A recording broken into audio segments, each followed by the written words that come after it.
pressures.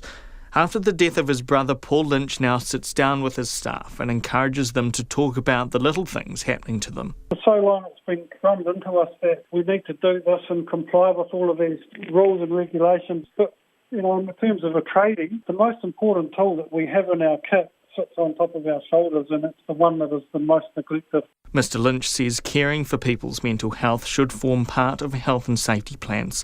For Morning Report, Tom Furley. It is now 9 minutes to 9 on Morning Report, and Catherine Ryan just coming into the studio.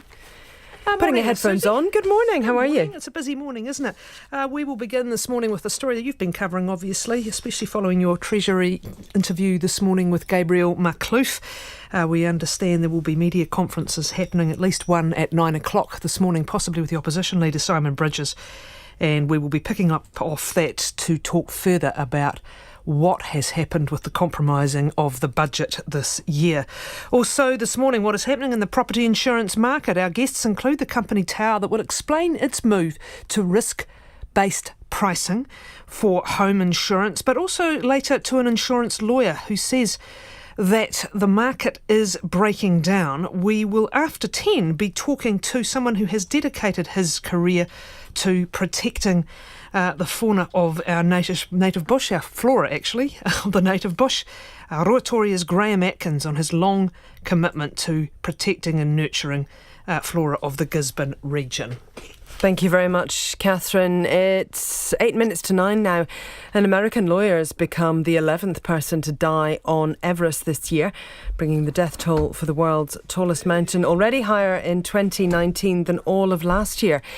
This year's Everest climbing season is already the fourth deadliest on record, with mountaineers blaming poor weather, inexperienced climbers and a record number of permits issued by the Nepalese government for the number of people being killed. One Indian mountaineer has called the ascent of Everest a death race. Well, in January, Morning Report spoke to Tenzing Norgay's son, Torbu Tenzing. He said limiting the number of people attempting to scale Mount Everest would save lives. I think there are many people who actually who are genuine climbers, and there are many who have no business, being on Mount Everest. Many of them have very little or no qualifications being up there. I think climbing Everest of Chomolungma is a dream for many people. For us, it's a spiritual journey. But when people are inexperienced going up there, and when there's money is the driving force, then you have a really bad mix, where people are willing to do anything to get to the top. Earlier on this morning, I spoke with Alan Arnett, an experienced climber who's scaled Everest 4 times. He agrees with Norbu Tenzing and says only people with climbing experience should be given permits. The Nepal government issued 381 climbing permits to foreigners this year, and they had a requirement that each foreigner had to hire a Sherpa guide. So that meant that you had close to 800 people that were trying to get through a very narrow couple of days of good weather. And you combine that with the fact that there's a new generation of guides that are offering Everest at $30,000 instead of the traditional $60,000-$65,000 like Adventure Consultants has done for years. They have to cut prices somewhere, and they cut it in terms of how much they pay their staff, and in other areas that, in my opinion, they're taking shortcuts on. But most importantly is that $30,000 price tag is now attracting a new level of inexperienced clientele. So you take a situation where you have limited number of days, too many people, inexperienced clients with perhaps unqualified support. That's the recipe for disaster. And cutting corners, does that include in not taking enough oxygen for potentially the weight that you're going to have to face as you reach the summit? You bet. When I summited in 2011, I got to the summit in 7 hours. Typically, it takes around 8 or 9, maybe 10. But this year, people were taking 10, 12, 14 hours just to get to the summit. And then again, half that time to come back. So that means you're looking at a 20-hour day above 26,000 feet or 8,000 meters. And, you simply don't take enough oxygen for that. So when you begin to run low on oxygen, one of two things happen. Either you turn your oxygen flow down, which could be deadly, or your Sherpa gives up their oxygen, which is unacceptable. So what needs to be done? For example, what can the Nepalese government do? Should they pull back on the number of permits issued? That's the common kind of outcry at the moment, but that's never going to happen. Everest Incorporated brings in $20 to $30 million to Nepal, and they believe all of these problems lay on the backs of the clients and of the guides, not on the government. They get $11,000 per permit, and then you pay an additional money for your guide. The typical person pays about $45,000, but the Nepal's not going to restrict the number of permits they issue. But I think that they should put a very strong requirement on who can climb, that you must have some type of 8,000 meter experience before you're issued an Everest permit, and they've got to tighten up on who can be the guides. At this point, anybody can call themselves a guide, and anybody can apply for a permit. So it's really a buyer beware, wild, wild west type of an environment. But I guess when you're saying Everest Incorporated brings in so much money, there is, yes, to some extent, this will be a pretty lucrative and attractive option for many people as a job. Absolutely. And therein lies another part of the problem. A Sherpa working for a company like an Adventure Consultants or a Himalayan Experience can make anywhere from $4,000 to $8,000 in the season. When they go with this new generation of low-cost operators, they see their salaries cut in half. But still, in a country that has a per capita income of under $1,000, that's a lot of money that you can make in 2 months. That's Alan Arnett, a mountaineer at 9:04. Thousands of Kiwis will head to Japan in September for this year's Rugby World Cup, but there's already a strong connection between New Zealand and Japanese rugby. Japan's a leading destination for New Zealand players and coaches, and this country's also hosting its fair share of Japanese talent. Joe Porter was recently in Japan, the host of this year's World Cup, and spoke to the rugby communities over there, as well as back in New Zealand, about the unique relationship. Well, maybe perhaps not. Have we got him there? It doesn't sound like we've got Joe. Maybe Joe's not with us. Let's try that again, shall we? Shouts of Japanese can often be heard at the Hurricanes base, with players and coaches from top league side Rico training with the Super Rugby franchise as part of a 3-year agreement. Halfback Toshiya Takahashi is one of those players. He was assigned a team last year, but he enjoyed his time with Wellington's Porneke club so much he asked to return. Everyone very kind, and Toshi I call. And last year play cross game when Porneke win, good memory. And Takahashi's time in New Zealand is paying off. Last year, before come Porneke, I'm third halfback of the Rico. But last year come back to Japan, become a first halfback. Ito Tamura took a much bigger leap of faith, leaving Japan when he was just 10 to chase his rugby dream. He landed at Napier Boys High and then Porneke before using New Zealand rugby as a way to get home. Yeah, that's true. So I was here playing. Then I got an offer from Japanese team in top leagues. And I've taken it. That's something I wanted to do to make rugby as a career work. Then thanks to this club. The benefits to Japanese players are obvious, but what does New Zealand rugby get out of the arrangement? Local clubs, even storied ones like Porneke, are struggling with ever-declining male player numbers, and the extra imports boost both the number and quality of players.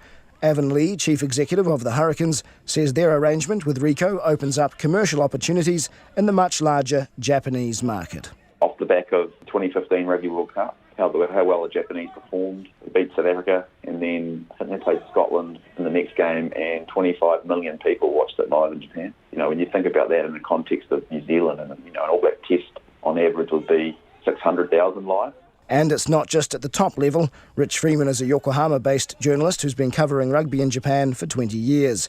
He says Japanese players are playing high school rugby in New Zealand on a regular basis.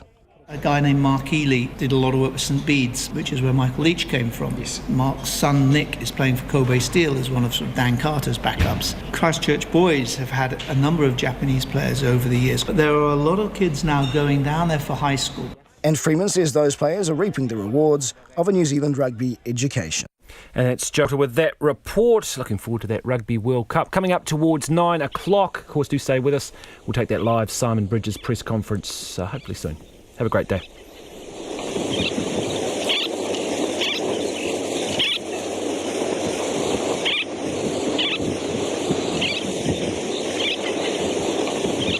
The Fairy Turn. RNZ National.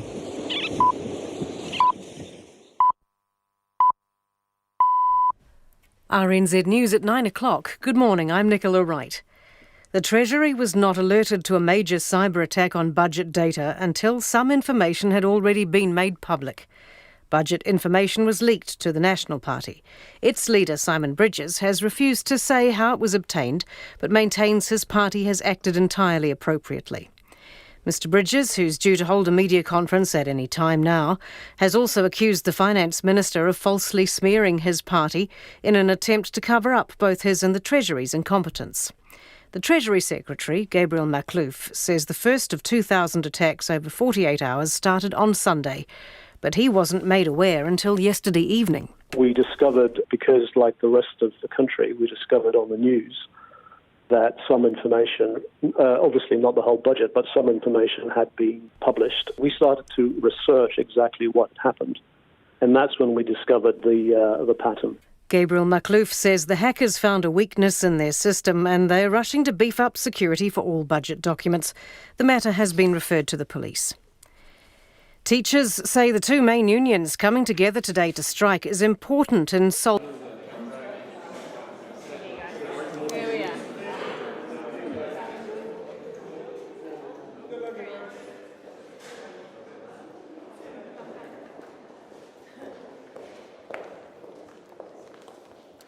Well, good morning. We are seeing a bungling, incompetent government. We've got a beehive where it's amateur hour. And the reality is they are incredibly embarrassed. They're not in control of what they are doing, and so they are lashing out and they are having a witch hunt on the National Party. The National Party has acted entirely appropriately the whole way through this matter. And I think the worst thing about all of this is that this is, in terms of what the government is doing, trying to gag the opposition of New Zealand. And that is an undemocratic outrage. Simon, did your National hack Treasury? No. There has been no hacking under any definition of that word. There has been an entirely appropriate behaviour from the National Party the whole way through. There has been nothing illegal or even approaching that from the National Party at any time. How did you get that information? No, because we didn't need it. We have acted legally, appropriately, without any hacking or anything approaching that by the National Party, or indeed what Grant Robertson is saying, where he's effectively saying that's how we've got it, he is wrong. Did you obtain that information? Did you obtain the information from the website? I'm not going to disclose how we obtained the information, but what I can confirm to you is just what I've said. We've acted appropriately. There has been nothing illegal and there has been no hacking, and indeed this information has not come as a result of hacking. You know, what annoys me here, frankly, is that it should be Grant Robertson here right now explaining and fronting up, because he is misleading New Zealanders. In fact, I'd go as far as to say he's lying. He is smearing the National Party falsely with what he is doing, and he is overseeing gross incompetence in Treasury right now and over the last 24 hours. And look, that starts at the top with him. I'm not going to say anything that discloses where the information comes from, but I have been clear with you. Look, nothing inappropriate, nothing remotely approaching illegal, entirely appropriate, as I say, and no hacking or indeed obtaining this by hacking under any sort of definition, because I'm aware, look, there's people out there saying, well, there's legal hacking and then there's other things. There's none of that. Do you know, Simon, how that information was obtained? Do you know how it was obtained? Without disclosing where it came from, there has been a police referral to the police. I'll tell you how. I'll tell you how. Because Grant Robertson has made scurrilous, false allegations. He has smeared the National Party. And so I say to the media and to New Zealand, he should explain the basis on which he says this. He's saying this information has come from hacking. Well, he needs to front up and explain that. You have a Treasury making all manner of claims. They are misleading New Zealanders right now in what they say. I can be categorical with you. We've done nothing inappropriate. We've done nothing illegal. There has been no hacking. What I think we can also... No, I don't, and I'd be interested to see what the Treasury Secretary Moore has to say about that. I'd also make this point to you, because there's this potential talk around cybersecurity and so on. I was Minister in charge of cybersecurity for Bill English, and what I know is with departments like the Treasury, with big organisations, there are attempts at hacking and so on, look, if not every day, very commonly. I don't know what the situation with that is, but I tell you what, they wouldn't have called in the police if that was what they were worried about, or that's what they sort of are trying to say is going on here. That is a smear on the National Party. Do you know how this information was... The information that you obtained wasn't obtained by hacking? Absolutely. Do you know how this information was obtained? Yes. Will you cooperate with the police if it comes to that? Yes, absolutely. I always would. Those sort of things are incredibly important to me. If the National Party is found to have hacked, if the National Party is found to have hacked, if the police do investigate, would you resign? Well, that's not going to happen. You have my categorical assurance about that. We have acted entirely appropriately. We have done nothing illegal. There has been no hacking to obtain this information. When Grant Robertson says that, he is lying to New Zealanders. When his Treasury, for whatever reason, are making those sort of claims as well and saying all manner of things, they are demonstrably false. And so I say to Grant Robertson, put up. Come down here, front, explain yourself, because at the moment you are shamelessly slurring the National Party with false allegations, and the reality is he's doing that because it's a bungling, incompetent government he's at the heart of. You're calling the Treasury, National Cybersecurity Sector, DCSB body, which advised the police. Yes, but the reality is, I think here's what's happened. You've got a situation where Grant Robertson has been freaking out over this. They are in a frenzy as to what's happened. He's embarrassed. And typical of the Labour Party when that happens is they then decide to lash out. They are going for it. They will have got Treasury and others in, and they will be looking for scapegoats, for people to blame. Frankly, they want to make this political, and that's what they've done yesterday. But you read my lips. The National Party has acted entirely appropriately. We have done nothing illegal. There has been no hacking to obtain the information we've obtained, and I think Grant Robertson knows that. Without revealing your sources, without revealing your sources, why don't you just come clean about where this information came from? Because I'm not going to disclose. Are you saying that the hacking and National receiving this information is totally unrelated?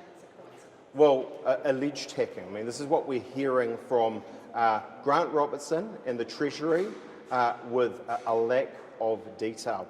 I am saying to you, well, I can tell you this. Treasury, in the multiple things they have said, have got many things wrong. And you know, I say to them, they should come down and prove with Grant Robertson the things they are saying. What I've also said to you, though, which is right, is as a former minister in charge of cybersecurity issues, there are things going on every day. Frankly, if you went 6 months ago and you had a look around Treasury, there would be actors from all over the place trying to hack the Treasury. But I've been categorical with you. The National Party has not received its information from anything like that. You're asking people have to resign when this actually came to light. Are you willing to tell us what the actual facts are and then call for his resignation? No, he's the one who's made the scurrilous allegations. He should front and he should do that, because right at the moment he's defaming the National Party. I say to Grant Robertson, you are lying. You have smeared the opposition of New Zealand without any facts around the National Party to do that, and you and the ministry you lead are bungling and incompetent. Last couple. You're letting Grant Robertson is politically discretion of the Treasury to go into the police, correct? Well, how else has this happened? What is your evidence? I've got a bit more evidence than he has, frankly, because he's saying right now that the National Party has obtained its information as a result of a hack. That's what he said. Well, it is actually. Go and look at his statement from last night. He has implied quite clearly that the National Party information has come from the hack. He has no basis to say that. And so it is for him to front up on that. So you've got more information that you're going to leak today? That's not my intention. Did you use this information? No, never. There's nothing about this that is any way, shape, or form, those sort of things. Entirely appropriate. Was it illegal? Entirely legal. Was it illegal? No hacking. Was it illegal? Are you saying the Treasury is involved in a political conspiracy to smear? No, let's not get too carried away. I am saying to you that Grant Robertson is lying, that he doesn't have the information, he's smearing the National Party, and he is incompetent. In relation to Treasury, the claim that I make, because it's true, is that they have got multiple things wrong in the last 24 hours. Last one. You're accusing the Finance Minister of lying and of political interference. Are you also saying the Treasury is lying? I'm saying they've certainly got things wrong. You're asking everyone else to find out that explain it. You haven't explained anything yourself. Because I'm not the one who's made allegations. Here's what happened yesterday. I put out information. I told you that I was confident of that information. Winston Peters said it was lies. Jacinda Ardern in Parliament said I was talking in nonsense. Who's been proven right? Thanks very much. Are you going to go to the cops proactively?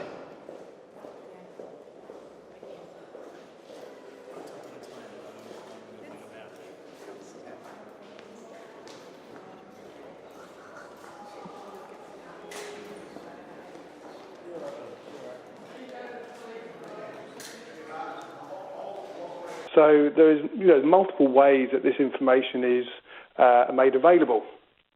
How people get hold of it, of course, is the other side to the story. So Mr Bridges is clearly ruling out any involvement in any hacking. He, in fact, is going further and saying this didn't come from hacking, which is interesting in itself. We'll park that for a moment. First, let's talk about the hack, however. When you hear